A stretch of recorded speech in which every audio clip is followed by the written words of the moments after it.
Àwọn Mùsùlùmí òdodo káàkiri Ìjẹ̀bú-Òde kórajọpọ̀ sí Yidi Ansarudeen láti ṣe àdúrà ọdún ìtúnu àwẹ̀ tó jẹ́ àmì ìparí oṣù mímọ́ Ramadan.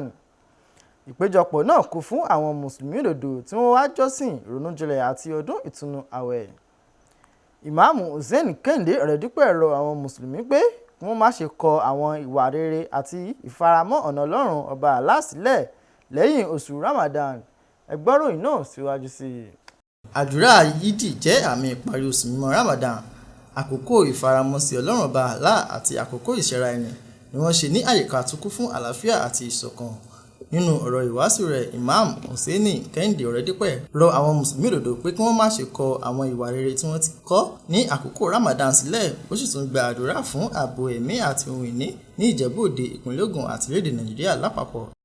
Gbogbo àwọn iṣẹ́ tí ò dáa tẹ́ gbé kalẹ̀ nínú Ramadan tẹ́ di ọmọlúwàbí tí Ọlọ́run wà lórí yín lọ́tọ̀ òòrùn ilẹ̀. Ẹ má padà síbẹ̀ mọ́ o. Kàṣúrù bìnà kan gẹ́gẹ́ bí ọtí mímu. Wọ́n ìdá ọlọ́tìlẹ̀ fítọ́nì fíl mùsítàmà. Bákan náà ẹ sá fún ìdá wàhálà alẹ́ ìdá fìtínà alẹ́ láwùjọ.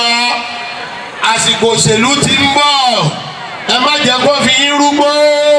Nínú ìfiránṣẹ́ kan tí wọ́n gbé kalẹ̀ lórúkọ bàbá àdínì ti Ansarudeen Society ti Ìjẹ̀bú-Òde, Alhaji Dókítà Rasheed Olúṣọ̀gà sọ pé ọ̀kan lára àwọn àmì tó ṣàfihàn pé àdúrà èèyàn ti gbà ni pé kí ènìyàn yà kúrò nínú ẹ̀ṣẹ̀ kí ó sì súnmọ́ Ọlọ́run Ọba.